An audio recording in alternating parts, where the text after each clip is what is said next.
Hi everybody, thanks for joining us today, and on behalf of Alliant Power, welcome to Tech Tips.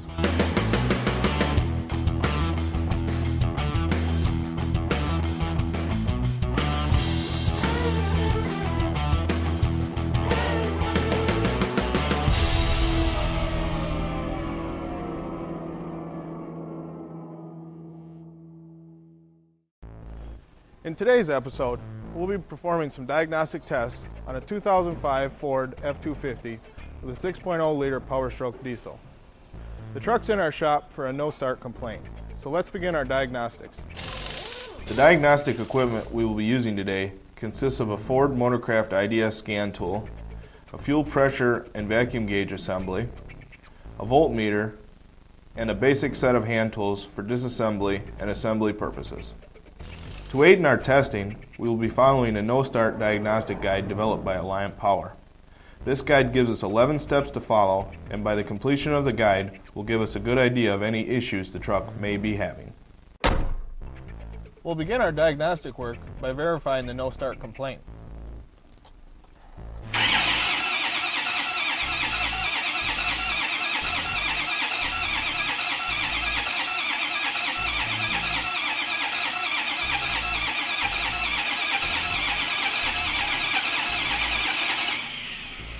And as we can see, the truck will not start.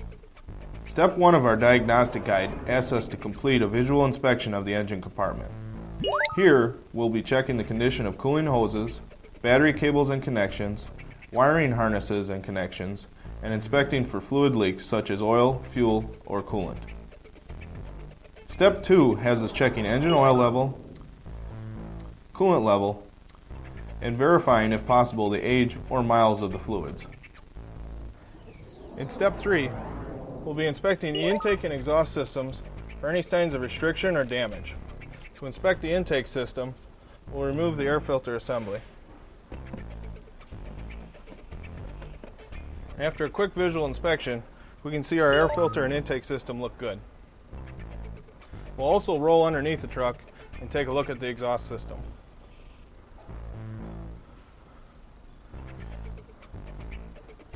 In step 4, we will verify fuel level, check for water and fuel light on dash, and inspect fuel filter for any contaminants. In step 5, we will be checking fuel supply pressure. First, we will verify voltage and ground at the HFCM. Next, we will install our fuel pressure gauge assembly in the porthole on the secondary fuel filter base. Once the gauge is installed, we will observe the pressure reading with the key on.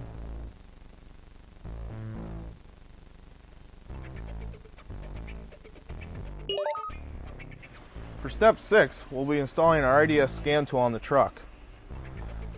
We'll take the data link connector and hook it into the truck. Once our IDS is turned on and operational, we'll scan the truck for history and current faults. Any faults should be recorded on the guide sheet.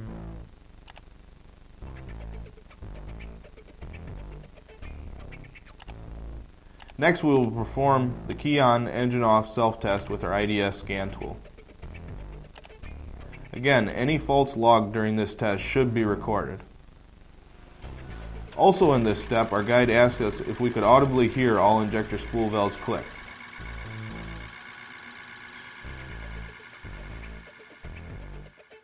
In step 7, we will be looking at specific parameters while the engine is cranking.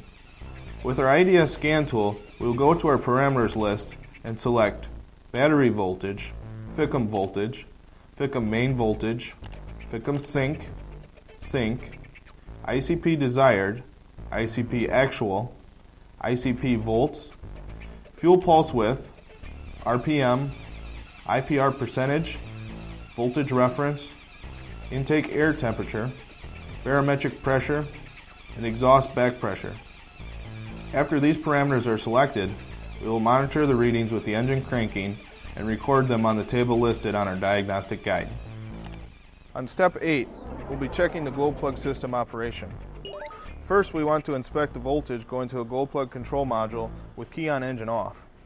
This can be done by removing the top black connector, and with a breakout harness, we'll probe pin 9 with key on engine off, and we should have vehicle voltage. As you can see, we do. Next, we'll measure the resistance of each glow plug. This can be done by disconnecting the glow plug harness and measuring the resistance of each pin to ground. We'll do this with our same breakout harness.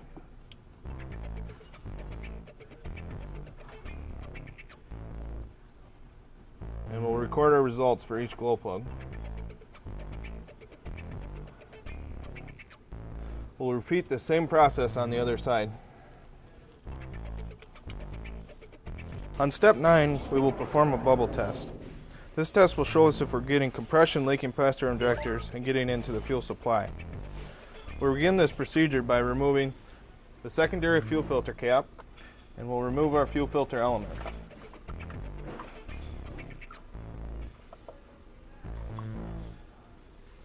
With the fuel filter removed, we'll make sure the fuel level is covering the standpipe. Next, for camera purposes, we'll install a screwdriver to hold the check valve open. Now we'll crank the engine and look for bubbles in our fuel system.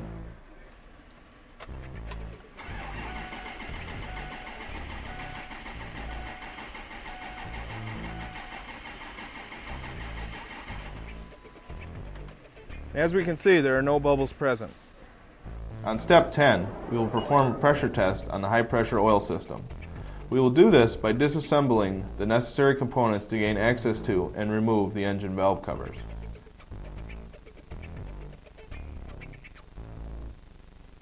With the covers removed, we will remove the ICP sensor from the passenger side oil rail and screw in an adapter so we will be able to pressurize the system with shop air. We will also connect the breakout harness to the IPR valve and apply 12 volts to close the valve. We will then apply 100 psi of shop air to the system and listen for leaks. Keep in mind, it may be normal to hear some slight hissing from the injector spool valve area. And in our case, no leaks are heard, so we'll proceed to the next step. In step 11, we will remove the IPR valve and inspect it for debris or signs of damage.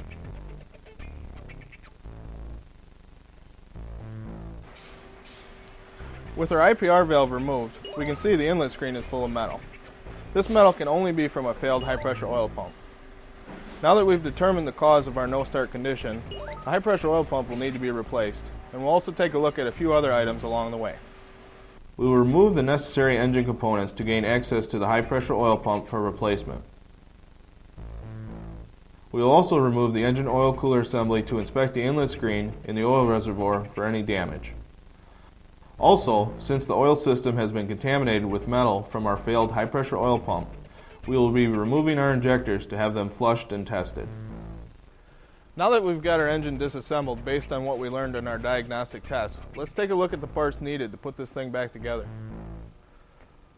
We'll start by using an Alliant intake gasket kit. We'll be installing a new high-pressure oil pump, a new IPR valve, and based on the magnitude of the repairs, we'll be changing the engine oil filter as well as the fuel filters. We'll be reinstalling our 8 injectors that we've had flowed, resealed, and tested. And we'll also be reinstalling our EGR valve that we've installed new seals on. Now that we've got all of our parts identified, let's get this truck put back together.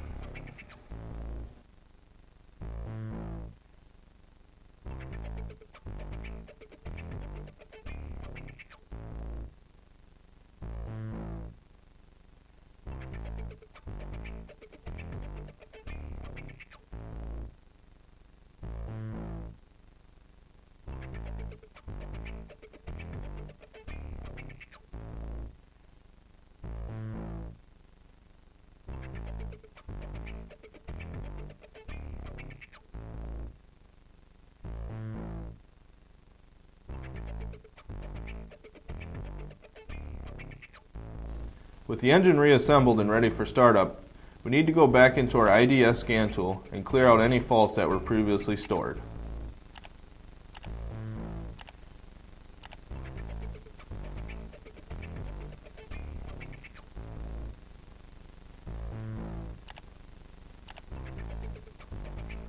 Once the faults are cleared, we are ready for engine startup.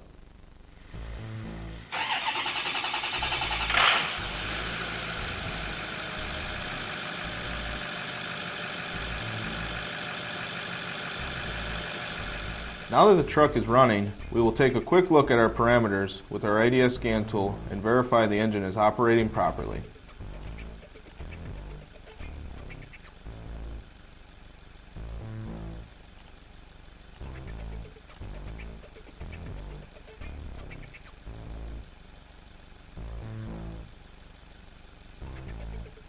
Okay, our parameters are looking good, and after a visual look in the engine compartment, it's time for a test drive.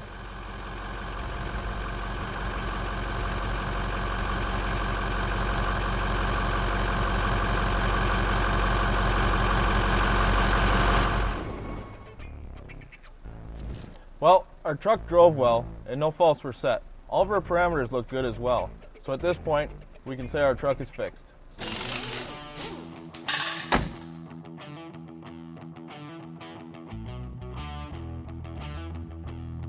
Well, that concludes our work on our 2005 Ford F-250. Thanks for joining us today, and we look forward to seeing you next time.